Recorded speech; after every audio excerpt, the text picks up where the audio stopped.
ヨーロッパで見た中で最悪のパフォーマンスの一つだった。最悪？何が？どういうことなのだ？何があったのよ。2026年4月8日、パルクでプランスで行われたチャンピオンズリーグ準々決勝ファーストレグ。まるでトレーニングマッチだった。パリ・サンジェルマンの練習試合を見てるみたいだった。練習試合ってリバポ相手に本気で言ってるのだ。リバプールのボール支配率はわずか 26%。26% ってほぼボール触れてないじゃない。リバプールだよね。信じられん。さらに、ある重要な数字が、0を記録した。何が出るのだ？欲しいのだ。気になるわね。この衝撃の試合、一体何が起きたのか、詳しく見ていこう。みんなこんにちは。にわかじゃないのだ。ずんだもんなのだ。今日もサッカーのあれこれを見ていくのだ。こんにちは、メタンです。今日は準々決勝ファーストレグ、パリ・サンジェルマン対リバプール戦を徹底的にぬるりと解説するのだ。徹底的ぬるりって何なのよ。まずは試合前の状況から確認しましょう。概要欄から気になるとこに飛んでみてくれても OK なのだ。だからチャンネル登録どうかと浮かしてくれさいなのだ。ちゃんと言いなさい。ズンメタです。両チームは、ベスト16でそれぞれ強豪を撃破。準々決勝に進出。リバプールはベスト16でガラタサライを破ったのだ。合計スコア4対1、アンフィールドでのセカンドレグは4対0の完勝だったわね。ガラタサライを圧倒した。次はパリ・サンジェルマンだ。一方のパリ・サンジェルマンはチェルシーに大勝したのだ。合計スコア8対2、圧倒的だったわ。パリ・サンジェルマンの攻撃トリオは今シーズン止められない。だからこの準々決勝はどっちが勝ってもおかしくない好カードだったのだ。ただしリバプールには不安材料もあったわ。リバプールは、主力選手が複数名欠場。正ゴールキーパーのアリソンが筋肉系の負傷で離脱中。4月末から5月初旬の復帰見込みよ。守護神がいないのは痛いのだ。その他、コナー・ブラッドリー、遠藤航、ジョバンニ・レオーニ、アレクサンダー・イサクも負傷欠場。主力が何人もかけた状態でのアウェー戦、厳しい戦いになることは予想されていたわ。試合は前半早々に動く。前半11分、パリ・サンジェルマンのカウンターアタック。デジレブエが、右サイドから冷静にゴール左隅へ流し込む。うわ、綺麗に決まったのだ。ルーエ最高。11分で先制だ。行くぞ。パリ・サンジェルマン、1対0。リバプールは立ち上がりから押し込まれてる。リバプールは反撃を試みるも、パリ・サンジェルマンの組織的なプレスに阻まれる。ボールが全然前に運べないのだ。ポゼッションもパリ・サンジェルマンが圧倒。前半だけで 70% 以上握ってるわ。リバプールの選手たちは、パリ・サンジェルマンのスピードとテクニックに翻弄され続ける。早すぎて追いつけないのだ。そして前半終了間際、45分、パリ・サンジェルマンの追加攻撃。クバラツヘリアがペナルティエリア内で受けて、強烈なシュート。うわぁ、入ったのだ。クバラ、なんというシュート。クバラツヘリアがこの対戦を終わらせた。パリ・サンジェルマン、2対0、後半どう動くか。これもう無理では。2点差きつい。後半、リバプールは攻勢に出るも、スロット監督は後半から戦術を変更。より攻撃的な布陣にシフトしたわね。でも、チャンスが作れないのだ。決定的なチャンスを作れないまま、試合終了。パリ・サンジェルマン、2対0で勝利なのだ。でも、ここからが本当の問題よ。試合後、驚愕のスタッツが明らかになった。さっき言ってた、ゼロの数字。で、まさか。リバプールの枠内シュート数、0。本当にゼロ。1本も枠に飛ばせなかった。枠内シュート0本。ゼロだ。よく考えてみろよ。キーパーに一度もセーブさせられなかった。恥ずかしい。マジでゼロ？信じられん。これリバプール？ちょっと待って。シュート自体は打ったのだ。打ってはいる。総シュート数は3本。でも全部枠外。対するパリ・サンジェルマンは、総シュート18本。内枠内は6本。18本対3本って6倍差なのだ。しかも枠内は6本対0本。攻撃の質が全然違うわ。さらに詳しいデータを見ていこう。期待得点、エクスペクテッドゴールズ。エクスペクテッドゴールスっていうのは、このシュートなら何%でゴールになるか、を統計的に計算した数値ね。つまり、チャンスの質を数値化したものなのだ。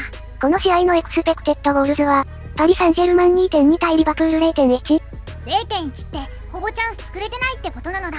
リバプールのエクスペクテッドゴールズ 0.1 が全てを物語っている。何も生み出せなかった。パス成功率も見てみようか。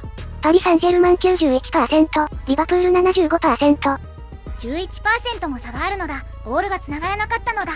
デュエル勝率、つまり1対1の競り合いはパリ・サンジェルマン 56%、リバプール 44%。フィジカルでも負けてる。完敗ね。試合のあらゆる面で完敗だった。これは厳しい。セカンドレグどうすんの？ズンメタタ試合後、両監督は何て言ったのだ？まずはリバプールのアーネス・ロット監督から。パリ・サンジェルマンは今日、圧倒的に優れたチームだった。2点以上取れたはずだ。自分で認めちゃってるのだ。試合の大部分で、私たちはサバイバルモードだった。サバイバルモード、つまり生き残るので精一杯だったってことね。サバイバルモード？これチャンピオンズリーグの準々決勝だぞ。守るので精一杯だった。攻撃できなかったんだな。でも、セカンドレグへの希望はあるのだ。ファンは私たちに大きな違いをもたらす。このパリ・サンジェルマンと対戦するなら、これまで以上にファンの力が必要だ。つまり、アンフィールドのサポーターの力に期待してるってことね。じゃあパリ・サンジェルマンのエリンギ監督は？ルイス・エンリキさんね。おお。残念だ。私たちはもう少し得点できたはずだから。パリ・サンジェルマン側はもっと点を取れたって余裕の発言ね。アーネス・ロットは素晴らしい監督だと知っている。彼のチームと対戦するのは喜びだ。攻撃的なサッカーをするから。相手監督を褒めてるのだ。紳士的なのだ。でも次が本音よ。アンフィールドでは苦しむだろう。特別なスタジアムだから。でもその試合を楽しみにしている。苦しむって言ってるのだ。油断してないのだ。どちらの監督もセカンドレグが厳しい戦いになることを理解してるわね。監督コメント見る限り、まだわからんな。セカンドレグ楽しみ。ズンメタタ次の試合はちゃんとみんな出れるのけ？イエローカードも溜まったらレッドカードに変換できるのだ。そうね、めっちゃいらない変換カードだけどね。セカンドレグ次第で出場停止のリスクを抱えている選手がいるわ。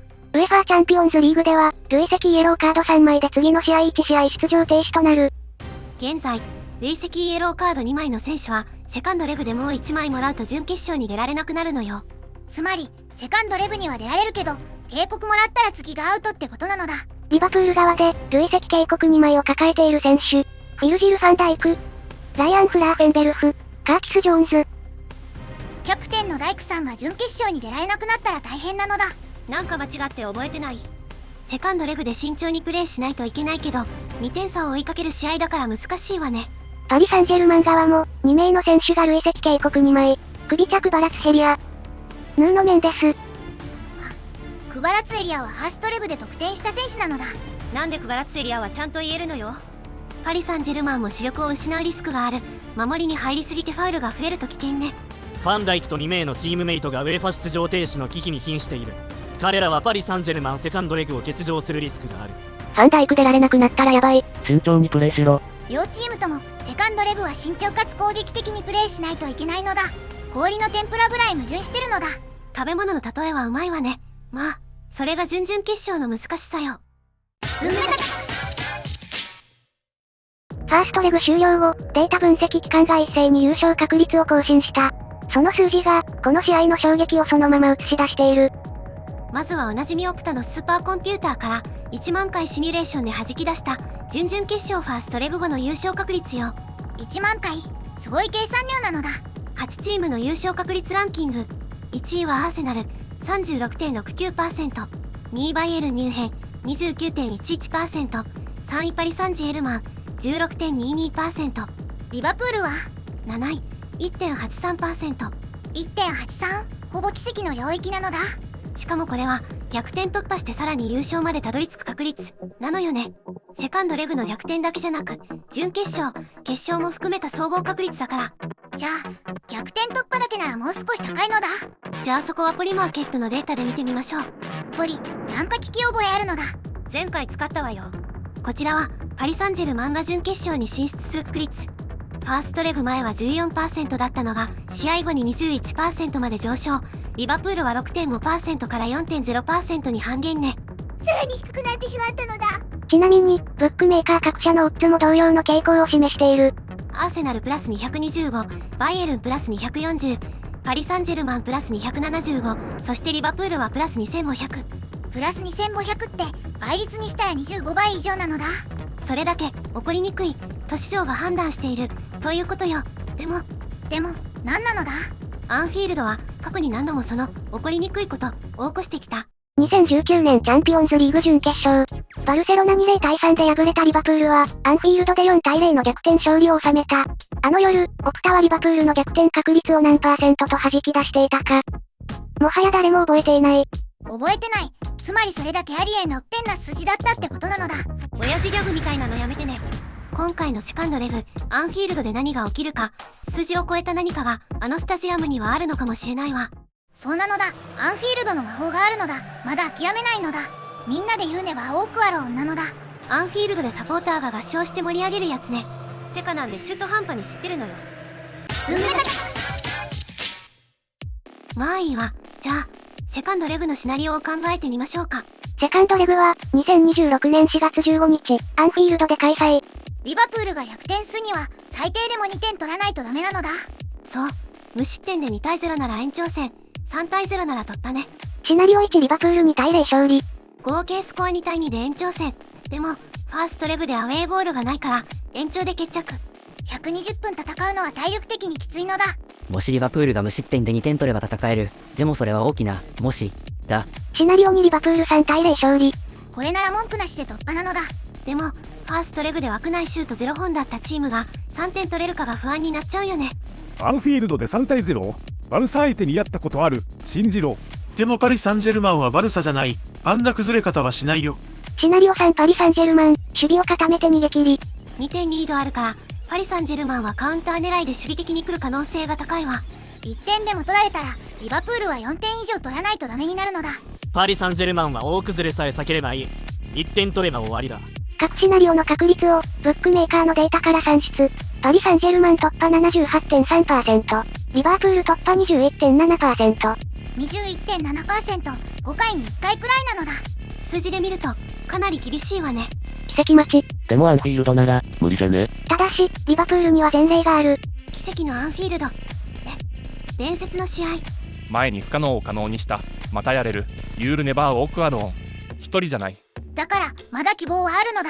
でも今回のパリ・サンジェルマンはあの時のバルサより組織的よ。簡単じゃないけどね。このパリ・サンジェルマンは当時のバルサよりはるかに規律正しい。同じ崩壊は見られないだろう。果たして、アンフィールドで奇跡は起きるのか。僕はリバプールを信じるのだ。負けてる方を応援するのだ。3対0で100点突破なのだ。私は現実的に見てセカンドレグ1対1引き分けでサンジェルマン突破だと思うわ。リバプール2対1でパリ・サンジェルマン突破、3対0逆転ある。パリ・サンジェルマン余裕で守りきる。みんなはどう思うのだ？コメント欄で教えてほしいのだ。セカンドレグは4月15日。絶対に見逃せないわね。一緒に寝不足で応援するのだ。こら。この動画が気に入ってくれたら高評価、登録ボタンをどうかお願いしますのだ。では次回またお会いしましょう。またね。